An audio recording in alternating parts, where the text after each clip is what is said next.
Muchas gracias, Daniel García, por esta entrevista para La Silla Rota. Bienvenido. Y si gustas, iniciamos. Si nos pudieras hablar de tu origen, sé que provienes de una familia que está involucrada en la industria panadera en esa zona. Incluso tú me hablabas ya en una ocasión que eras parte de esta cadena productiva. No sé si pudieras hablarnos al respecto. Sí, cómo no. Mi familia llegó hace 165 años al pueblo de Atizapán. Somos de profesión técnica. Desde mis antepasados se han dedicado a la panadería. Yo especialmente soy pastelero. Nos dedicamos a ese comercio de toda la vida, mis padres, mis abuelos, mis hermanos.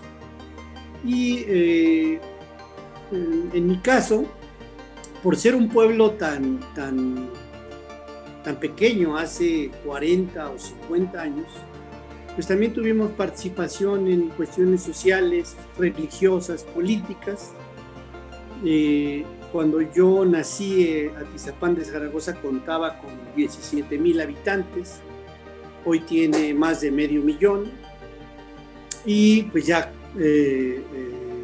es parte de la gran Ciudad de México, pero mi familia pues radica y desde hace esos años en ese lugar, en ese pueblo que ahora ya rodeado de fraccionamientos, pues ya es un municipio que forma parte de la gran Ciudad de México.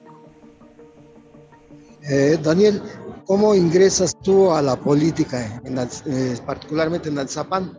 Fuiste secretario del ayuntamiento, secretario particular del presidente municipal. Pues hace 50 años que solamente había un partido político. Participábamos en ese partido, en el PRI desde niños. Me recuerdo que mi padre nos llevaba a los eventos políticos, mi abuelo. Participé desde las organizaciones juveniles en el PRI. Después fui dirigente de esa organización, de la CNOP. Participé hasta ser pues el dirigente del PRI en Atizapán. Fui regidor suplente, varias veces secretario particular, varias veces subsecretario de gobierno, fui subdirector de ingresos diversos.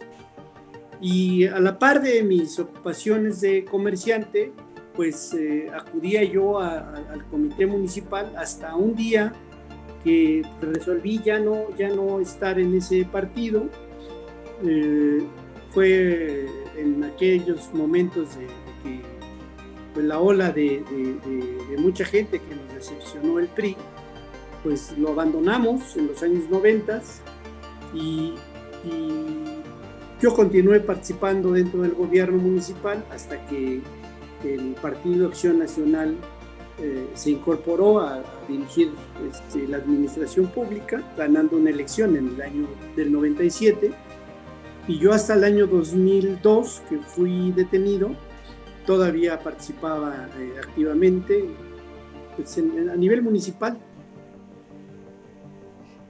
Cuéntanos de ese mes de febrero de 2002, cuando fue tu detención. ¿Por qué razón y cómo sucedieron esos hechos? En aquel entonces, muy recientemente había perdido el PRI la presidencia de la República y no solamente se había quedado sin el gobierno federal, sino también sin dirigente nacional. En aquel tiempo, el presidente de la República, que era el líder nato de ese partido, pues dejó de serlo, y los gobernadores, como hemos visto muy recientemente, también pues, se quedaron sin dirigente y entre ellos se peleaban aquella dirigencia política hasta que un buen día Arturo Montiel, que era en ese entonces gobernador del Estado de México, se le ocurrió dirigir aquellos destinos, se le ocurrió ser candidato a presidente de la República y ocupó un hecho lamentable, que era el homicidio de una regidora del PAN, para ocuparse públicamente de convertirse en el mejor impartidor de justicia, y pues a través de la manipulación de la Procuraduría de entonces, de Justicia del Estado de México, se le ocurrió inventar que el presidente municipal había ordenado el homicidio. Yo tenía una relación cercana con aquella administración, me envolvió igual con falsas acusaciones, tanto el presidente municipal como yo. Después, ante mi rebeldía y mi encono sobre esa acusación falsa, se le ocurrió también a su procuradora, Alfonso Navarrete Prida, amenazarnos con detener a nuestros familiares si no declarábamos en contra del entonces senador Carlos Madrazo y del entonces presidente municipal, para que fueran construyendo su versión policíaca. A lo que me negué, y entonces, ya detenido, ya arraigado, empezó a fabricar más delitos, involucrando a mi padre, a mis hermanos, a primos hermanos, y fuimos 14 personas que nos consignaron por delitos falsos, con más de una docena de imputaciones que iban desde fraudes, extorsiones, espionaje y por supuesto el homicidio de aquella regidora. Todo fue falso, y esa fue la historia de hace 21 años. Entiendo que a partir de ahí viene una serie de irregularidades en el debido proceso. De ahí viene la prisión preventiva oficiosa que se te adjudicó, y es por la que has estado luchando para que sea erradicada de la Constitución, ¿cierto? La situación de defendernos, la condición de no dejar pasar, pues nos hizo ser el caso de mayor tiempo en prisión preventiva oficiosa de la historia. Nunca permitimos que se nos imputara falsamente, siempre reprochamos las falsas acusaciones. No había día en audiencias que no declaráramos la forma como lo habían fabricado. Hay barbaridades extremas en nuestro proceso, por ejemplo, al homicida material que nos impusieron. El día de los hechos estaba preso en la cárcel de Pachuca, Hidalgo. Por ejemplo, las personas que nos imputan la relación con ese homicidio son unos borrachitos del Escuadrón de la Muerte, que nunca fueron. Informes policíacos que argumentan pues, mentiras. La detención de Reyes Alpizar, que fue arbitraria a todas luces, pues él no existía en la causa penal. En los argumentos para las detenciones, periciales falsos, imputaciones irregulares, todo eso íbamos cada ocasión a reclamárselo al juez, y el juez, como empleado del gobernador, pues simplemente no nos hacía caso. Durante los 21 años tuvimos más de una docena de jueces. Ante tanta insistencia nuestra de amparos, de imposiciones, de recursos, de apelaciones, pues los jueces nunca hicieron caso, y ante esa situación pues fueron premiados, y después fueron nombrados subprocuradores, uno en Cuautitlán, otro en Texcoco, otros nombrados magistrados, secretarios nombrados jueces, agentes del Ministerio Público nombrados jueces, fiscales generales, directores de corporaciones policíacas. Todo el mundo obtuvo premios a partir de negarse a admitir que nuestra causa penal era producto de una fabricación de todas las instancias de la Procuraduría General de Justicia, y nosotros ahí encerrados en una celda durante más de 17 años y medio, que escandalizó a los organismos internacionales, tanto a los grupos de trabajo de Naciones Unidas con sede en Ginebra, como a la Corte Interamericana y por supuesto, la Comisión Interamericana de Derechos Humanos. Daniel, ¿qué influyó para que salieras de las Barrientos en ese 2019? Viendo que fue parte de la intervención de la Comisión Interamericana de Derechos Humanos. El grupo de trabajo de detención arbitraria de la Organización de Naciones Unidas y el grupo de trabajo sobre tortura también de Naciones Unidas, los dos con sede en Suiza, en Ginebra, emitieron una opinión dirigida al Estado mexicano, donde, repito, se escandalizaron de las condiciones como habíamos sido detenidos y torturados.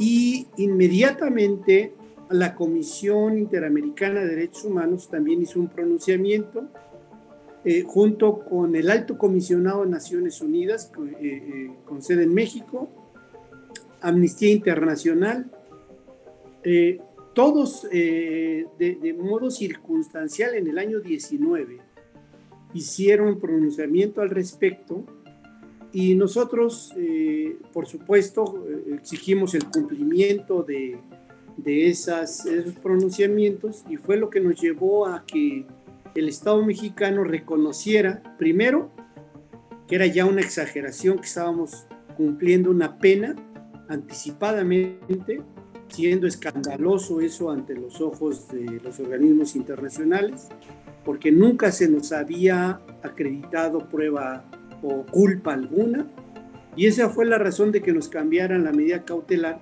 y seguir llevando el proceso penal, ofreciendo pruebas, todavía a pesar de habernos cambiado por el brazalete. No obstante a todo esto, Daniel, en mayo de 2022 se les sentenció a 35 años, tanto a ti como a Reyes. ¿Qué pasó ahí? La sentencia, que consta de 500 hojas, es una copia fiel del auto de consignación dictado en abril del año 2002.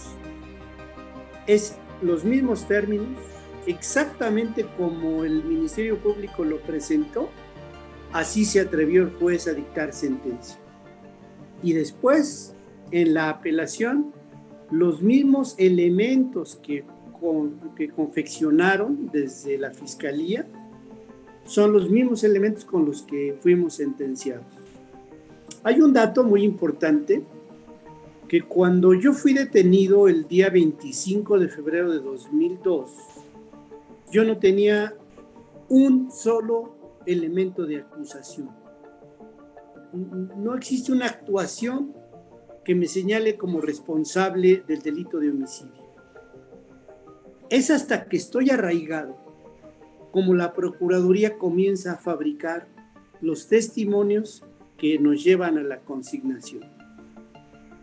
20 años después, ahora que ya se sabe en sede internacional, el arraigo está comprometido a una condición que es inconvencional y que el Estado mexicano nunca debió de haber llevado a la Constitución, puesto que es contrario a los tratados internacionales que ha firmado, principalmente a la Convención Americana de Derechos Humanos. Es contrario, y no obstante, ahí está en la Constitución.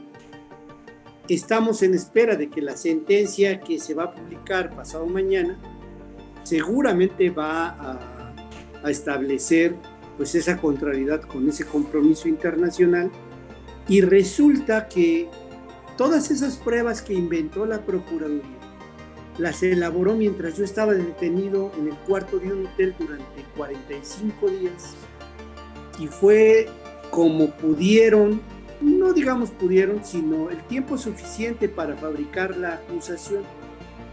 El tema es que no soy el único mexicano que estuvo arraigado y que durante ese tiempo le fabricaron la culpa. Hay más de 10,000 personas que fueron arraigadas en el primer decenio de este siglo. Y muchos miles están encarcelados con ese tipo de pruebas, que a partir del miércoles se convertirá el arraigo en un señalamiento muy importante de organismos internacionales, en donde el Estado mexicano tendrá que responder. Esa es la situación de esa experiencia que han tenido que observarnos de fuera, porque aquí nuestros políticos y nuestros legisladores, un día se les ocurrió que el arraigo era parte de la investigación, y supliendo la verdadera investigación que deben de hacer los detectives mexicanos, pues no, se les hace más fácil, o se les hizo muy fácil, mejor detener, mejor coaccionar, mejor torturar, mejor amenazar a familiares para construir y obtener declaraciones, y ahí está la situación, como en mi caso. Daniel, en este año te ratificaron la sentencia, al igual, en el caso de Reyes Alpizar, al parecer con las mismas pruebas que se te acusaba, a él lo liberan y a ti te ratifican. ¿Qué habrá pasado ahí? Es un señalamiento resultado de una venganza, de una represalia. Como repito, fuimos 14 personas las que fuimos consignadas hace 21 años.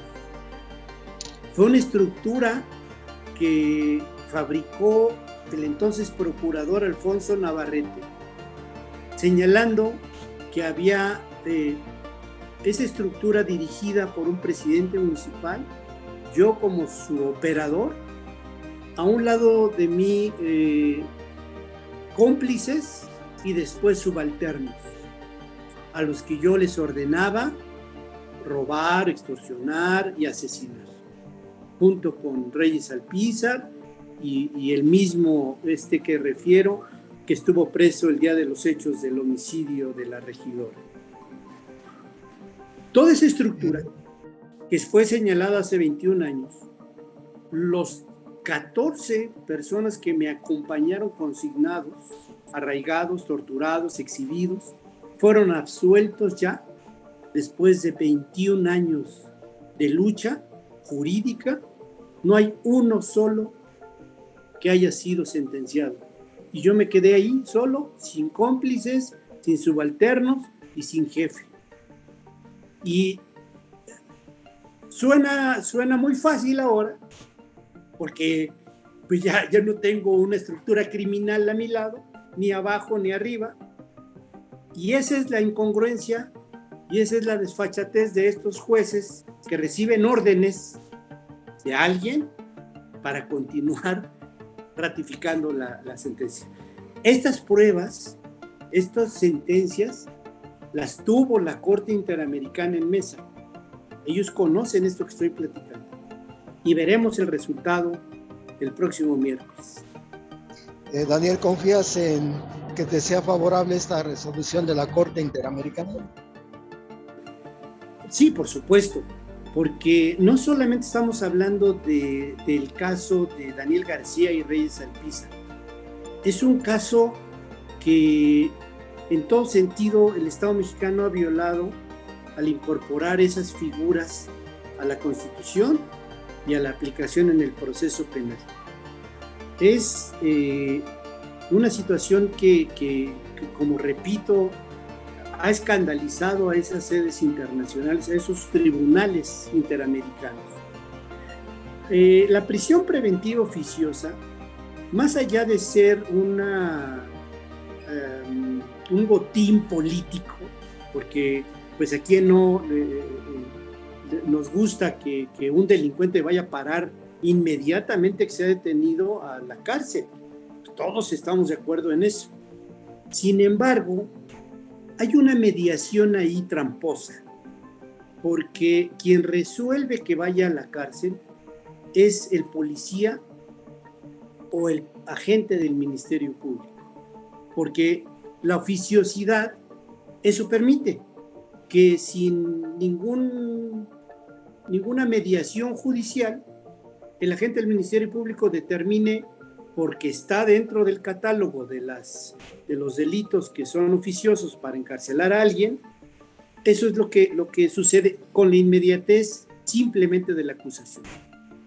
De lo que se pretende y que seguramente va a ser una determinación de la Corte Interamericana es de que ya eso deje de funcionar, esa oficiosidad se le quite al Ministerio Público y vaya a parar a manos de un juez, que es el que debe decidir con todos los elementos de acusación si una persona puede estar en prisión preventiva durante el proceso o no. Y esa gran diferencia de que lo resuelva un juez, o como hasta ahora policías o ministerios públicos, será retirarle el gran negocio que tienen todas las agencias del Ministerio Público hoy, porque la prisión oficiosa, la prisión preventiva oficiosa, es una herramienta de extorsión. ¿Quién no ha conocido la barandilla que ante un detenido cuesta su liberación desde la agencia del Ministerio Público? Eso se tiene que terminar, porque debe de pasar a manos de jueces. Y eso es lo que esperamos. Eso es lo que esperamos con toda confianza en la sentencia de corte, junto, por supuesto, de que habrá una opinión, una sentencia que hable respecto a la desviación de poder, porque también va muy fortalecida nuestro caso para que se resuelva en el sentido de que ya basta que políticos ordenen a jueces y jueces actúen como sus empleados, porque no soy el único caso. Ese es el tema. Y estamos muy confiados en que habremos de obtener una sentencia en beneficio, pues, de los mexicanos. Daniel, por último, has convocado una conferencia de prensa para el próximo miércoles. ¿Cuál es el motivo, la razón? La publicación de la sentencia será a las 8 de la mañana. En ese momento nos entregan a las partes la sentencia físicamente, y la intención es de que el grupo de abogados y el grupo del colectivo que nos representa, que es Pena Sin Culpa, tenga oportunidad de analizar estos pormenores que seguramente van a estar en esa sentencia histórica. Pues somos el caso número 17 en la historia de la Corte Interamericana respecto a México. Estaremos ya en una condición junto con, pues, como el caso Radilla, como el caso Digna Ochoa, como el caso Atenco, Castañeda Goodman, y nuestro caso tendrá una repercusión muy importante para el devenir jurídico en México, legal. Entonces, queremos ser muy cuidadosos para dar la posición o el posicionamiento de nosotros como víctimas, y que al mediodía tengamos oportunidad de compartirlo con todos los medios, con todos ustedes, con la ciudadanía en general, y que con ese análisis verdaderamente nos expresemos con sustento, y que podamos compartirlo y que podamos expresar las formas como la Corte Interamericana resolvió, no solamente para mi caso, sino para que el Estado finalmente pues tenga respuesta a estas inconvencionalidades que durante 20 o más años se ha dado en la violación de derechos humanos de todos los mexicanos. Pues Daniel, te agradezco mucho que nos hayas brindado esta entrevista a nombre de la Silla Rota. Muchas gracias y permaneceremos pendientes en tu caso. Muchísimas gracias. Estoy a la orden.